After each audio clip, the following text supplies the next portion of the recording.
বন্ধুরা, ভিডিওটা যদি ভালো লেগে থাকে তাহলে একটা লাইক করবেন, কমেন্ট করবেন, চ্যানেলটা সাবস্ক্রাইব করে পাশে থাকবেন। ধন্যবাদ আপনাদের সবাইকে আমাদের পাশে থাকার জন্য। গড়ে ছিল গরিব ঘরের মেয়ে এবং কি গরিব শখগুলো ছিল অনেক বড় বড় জমিদারের মতো। গরিব বান্ধবী, কালকে আমার না বিয়ে ঠিক হয়ে গেছে এবং কি আমাকে ছেলে পক্ষ দেখতেও এসেছিল। তাদেরও পছন্দ হয়েছে, ছেলেটা দেখতেও সুন্দর, আমারও পছন্দ হয়েছে, মা বাবার খুবই পছন্দ হয়েছে, ছেলেটাও সুন্দর আছে। টুনটুনি বান্ধবী, তোর হবু জামাই কি কাজ করে তুই কি কিছু জানিস? জানি বান্ধবী কি কাজ করে। সে ছেলেটি না গাড়ি ঠিকঠাক করে, গাড়ির মেকানিক এবং কি গাড়ির পাঞ্চার হয়ে গেলে না টায়ার ঠিকঠাক করে। টুনটুনির মুখে এরকম কথা শুনে গরিব তো অনেক জোরে জোরে হাসতে থাকে, তার মজা নিতে থাকে। টুনটুনি বান্ধবী, তুমি ভালো করে বলো দেখি, আমি আর একবার শুনতে চাই, বলো দেখি। দেখো গরিব, তুমি কি আমার সাথে মজা নিচ্ছ? দেখো আমি কোনো শয়তানি করছি না, আমি সত্যি বলছি। এরকম করছো কেন তুমি আমার সাথে? দেখ বান্ধবী, তুই দেখতে শুনতে এতটা সুন্দর, তাহলে তুই ওই ছেলেকে বিয়ে কেন করবি বল? তুই অন্য একটা ছেলেকে বিয়ে করে নে, তোর বাপ মাকে বলতে পছন্দ না, কারণ ছেলে তো মেকানিক্সের কাজ করে, তাই না? তাহলে ওই ছেলেকে বিয়ে করলে তোর আজীবন তোর গরিবই থাকতে হবে, মাথায় রাখিস। দেখ বান্ধবী, তোর চয়েস দেখে আমার খুবই হাসি পাচ্ছে। দেখ বান্ধবী, গাড়ির মেকানিক্সকে তুই বিয়ে করবি, তোর অন্য একটা ছেলেকে বিয়ে করে নে, এই কারণে আমার হাসি পাচ্ছে তোর চয়েস দেখে। গরিব বান্ধবী, তুমি মজা নিচ্ছ না? তোমারও তো বিয়ে হবে, তাই না? তখন আমিও দেখবো তুমি কত ধনী ছেলেকে বিয়ে করতে পারো। তোমার জন্য কোন রাজকুমার আসে, আমিও চেয়ে চেয়ে দেখবো, চিন্তা করো না, তোমার তো বিয়ে হবে, তাই না? দেখে নিস বান্ধবী, ভালো করে তুই দেখে নিস। আমি রাজকুমারকে বিয়ে করব, আমি যেসব তেসব করে বিয়ে করব না, বুঝিস না? আমি ভালো করে বিয়ে করব, না হলে বিয়ে করব না আমি। এসব কথা বলে তখন তারা দুই বান্ধবী যার যার বাসায় চলে যায়। তারা তখন, মা তুমি শুনেছো টুনটুনি পাখির নাকি বিয়ে ঠিক হয়েছে? আমার বান্ধবীর ছেলে নাকি মেকানিক্সের কাজ করে। মেকানিক্সের কাজ করে তোমার একদমই পছন্দ না? না, টায়ার পাঞ্চার হয়, এগুলো ঠিকঠাক করে মা, এগুলো তোমার একদমই পছন্দ না। এসব কথা শুনে তো আমার অনেক হাসি পাচ্ছিল মা, অনেক হাসছি আজকে আমি। গরিমামণি, তোমার বান্ধবী তো ভালো কথাই বলেছে, ছেলে তো ভালো কাজই করে। এরকম একটা ছেলে পেলে আমি তোমাকে তার সাথে বিয়ে দিয়ে দিব। এরকম ছেলেই আমি খুঁজবো মামনি তোমার জন্য। দেখো মা, তুমি উল্টা পাল্টা কথা বলো না, আমি এরকম ছেলে কখনোই বিয়ে করব না। গরিমামণি, তুমি এগুলা কি বলছো? তুমি কি ঠিক আছো নাকি? তুমি কি পাগল হয়ে গেছো? আমরা গরিব মানুষ, আমরা রাজপুত্র কোথায় পাবো?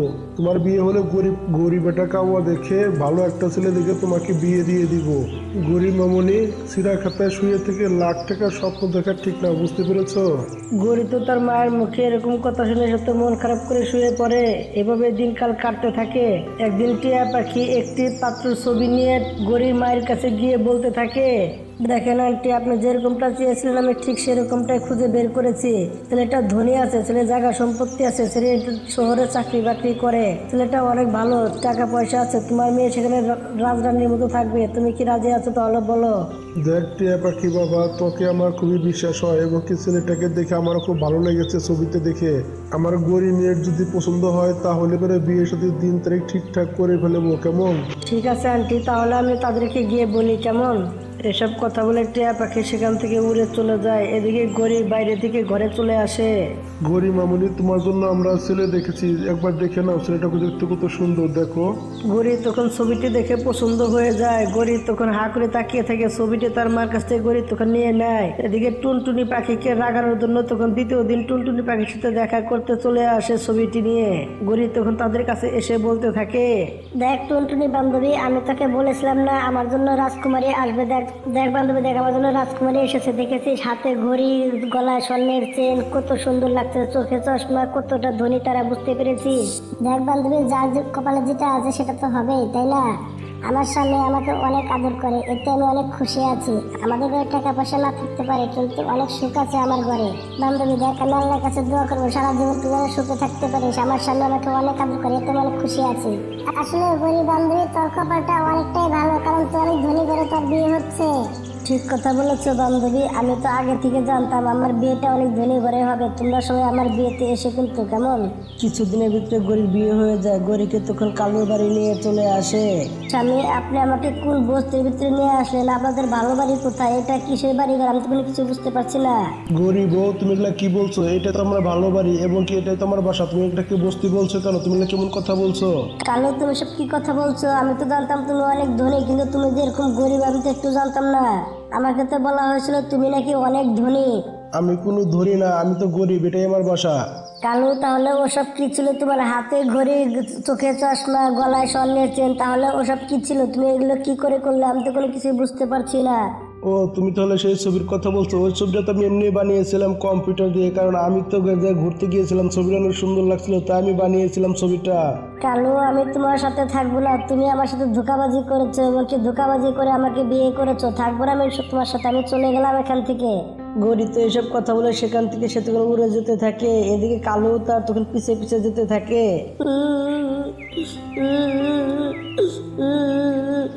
মা, তুমি আমাকে কোথায় বিয়ে দিয়েছো? কালু তো একদমই গরিব, কালু তো মোটেও ধনী না। মা, তুমি আমাকে কোথায় বিয়ে দিলে? গরিমা মনে, দেখো যে মনে হোক না কেন সে তো তোমার স্বামী, তাই না? তাহলে তুমি এইসব কথা কিভাবে বলতে পারো? দেখেন মা, আমি কোনো ভিখারি নাকি আপনি মেয়ে আমার সাথে এরকম ব্যবহার করছে? যে আমি তো একটু গরিব হতে পারি মানছি, আমারও তো বাড়ি ঘর আছে, তাই না?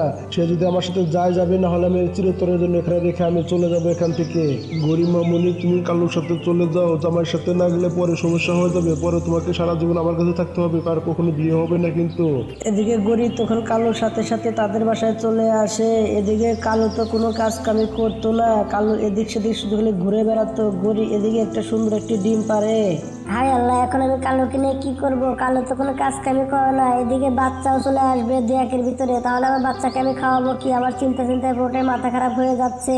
কিছুদিনের ভিতরে ডিম থেকে সুন্দর একটা মেয়ে বাচ্চা বের হয়ে আসে। গৌরী এদিকে গৌরী তখন খুশি হয়ে যায়। গৌরী তখন বলতে থাকে কালুকে, দেখো কালু, আমাদের মেয়ের খিদে লেগেছে, চালু করে গিয়ে দুধ নিয়ে আসো। দেখো গৌরী, আমার কাছে কোনো টাকা পয়সা নেই, তাহলে দুধ আমি কোথা থেকে আনবো? টাকা পয়সা নাই? তাহলে কাজ কাম করো না কেন? কাজ কাম করলে তো টাকা পয়সা পাবে, তাই না?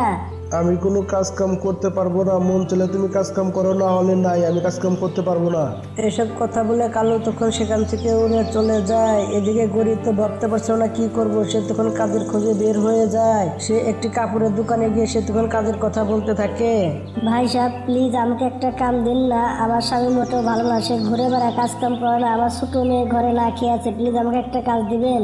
ঠিক আছে, তোমার কথা শুনে তোমাকে কাজে আমি রেখে দিচ্ছি। তোমার বেতন হবে 5,000 টাকা। ঠিক আছে মালিক, আমি রাজি আছি, সমস্যা নেই। গৌরী তখন সেই দোকানে কাজ কাম করা শুরু করে দেয়।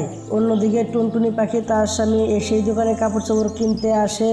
এদিকে গৌরী তো তাদেরকে দেখে তার মুখটা ঢেকে নেয়। আপু, আমার বউর জন্য ভালো কিছু শাড়ি দেখান তোমার বউর জন্য। এই নেন ভাই, নতুন কালেকশনের শাড়ি এসেছে কালকেই, নেন। অনেক সুন্দর শাড়িগুলো দেখতে, এখান থেকে নিতে পারেন যেটা পছন্দ হয়। আরে, এই আমার কণ্ঠটা আমার চেনা চেনা মনে হচ্ছে, আমার গরিব বান্ধবীর মতো কণ্ঠ দেখা যায়। আপু, তোমার চেহারা একটু দেখাও দেখি, আমাকে দেখাতে পারবে একটু? তোমার মাস্কটা খোলাও দেখি মুখ থেকে। বান্ধবী, তুই ঠিকই ধরেছিস, আমি তোর বান্ধবী গরিব। আরে গরিব বান্ধবী, তোর তো অনেক ধনী ঘরে বিয়ে হয়েছে, তাহলে তুই এখানে কেন কাজ কাম করছিস?